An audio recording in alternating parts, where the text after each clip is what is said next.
personality that came over Queen Esther.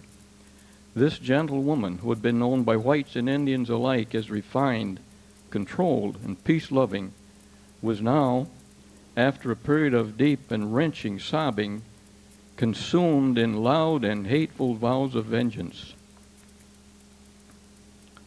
During the next 2 days, the raiders captured 3 of the smaller outlying forts without a fight and began to burn and plunder outlying farms. Inside 40 Fort, there was almost continual arguments about whether to march out and engage the enemy or to wait for the hoped-for relief column. Nobody realized that they were outnumbered 3-1. The senior officers generally advised caution and waiting, but the younger ones were chaffing for a fight. And after some taunting charges of cowardice, the officers agreed to fight, and they sallied forth in good marching order. A lot of interesting history has been written about the tactics and the progress of the battle, but it all can be summed up in a short sentence. They marched straight into a classic ambush. The first volley was a total surprise and took a heavy toll. John Butler's hidden crescent-shaped line not only had the marchers outnumbered, it had them partly flanked before the fight even began, and it steadily closed around them as the battle progressed. The marchers fought bravely and with cool determination for a considerable time, but when they finally realized they were being surrounded, they broke and ran in panic. Many were run down,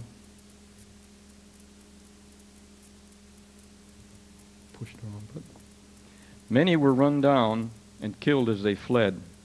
A few were captured alive and held as prisoners.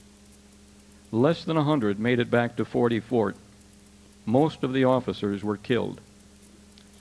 Later that day, 14 of the captives were brought to a spot along the riverbank where the bank drops quite steeply, about 15 feet to the floodplain. Here also is a large oval-shaped flat rock setting near the bank. The rock's a little larger than the average coffee table. The rock is still there today, known as Queen Esther's Rock. One of the 14 prisoners was named Lebbeus Hammond. Another was named Joseph Elliott.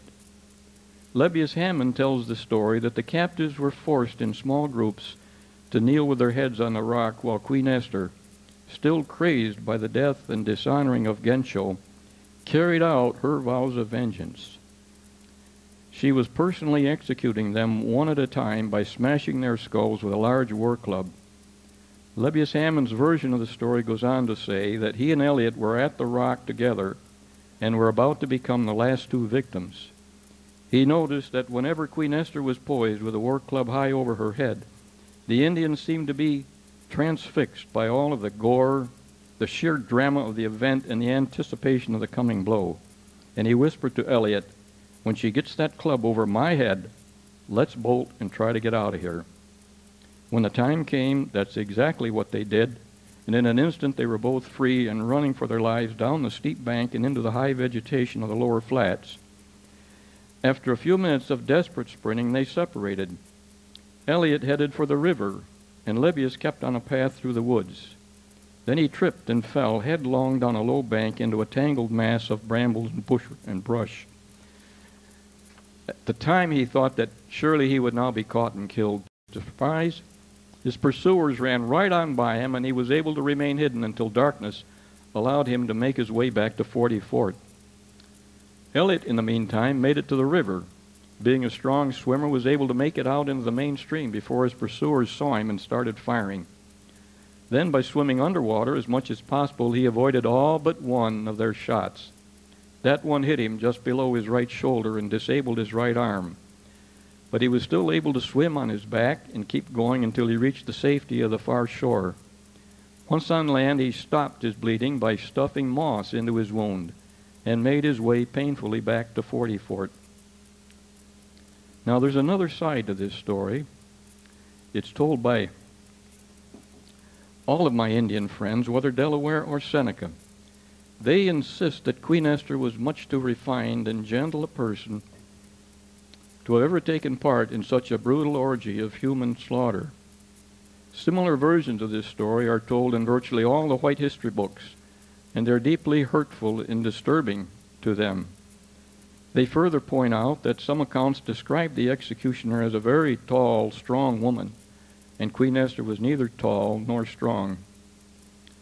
I have some final comments, but they're going to be based on another episode still to come, and so must wait until the end of this story. By the 4th of July, 1778, Colonel Butler demanded the surrender of Forty Fort and all of its guns, ammunition, and other military supplies.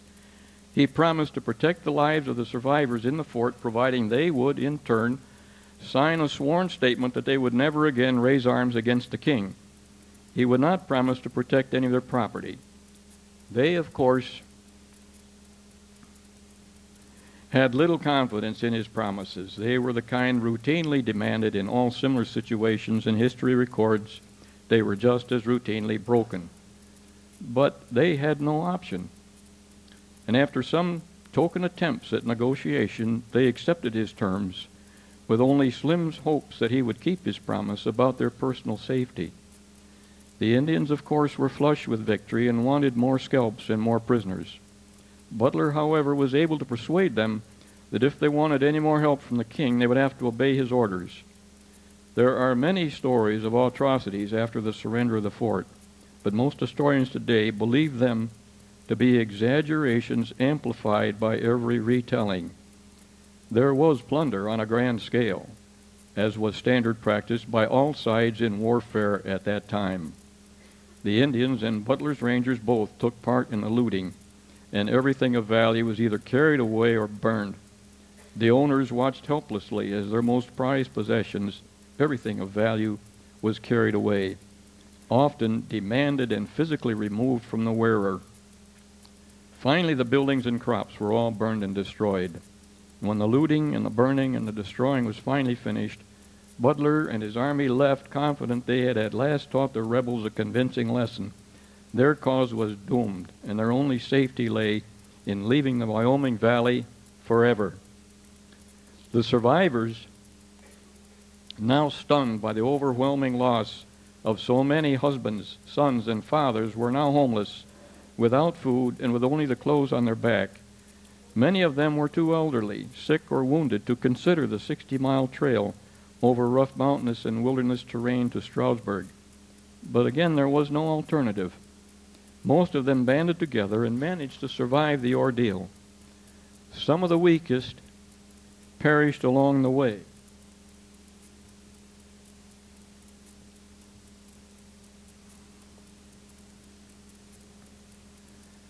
Among the survivors was a 12-year-old girl named Mary Whitaker. She and her father had moved to Wyoming from Minisink only a few years before the battle, and they both made it to Stroudsburg and back to Minisink. Mary insisted for the rest of her life that Joseph Brant had saved her while the Indians were pillaging inside the fort. All of the settlers were cowering in a corner expecting to be killed when Joseph Brant held her up by her hair and painted her face red with the other hand. "That will save you," Brant told her. However, Mary was mistaken.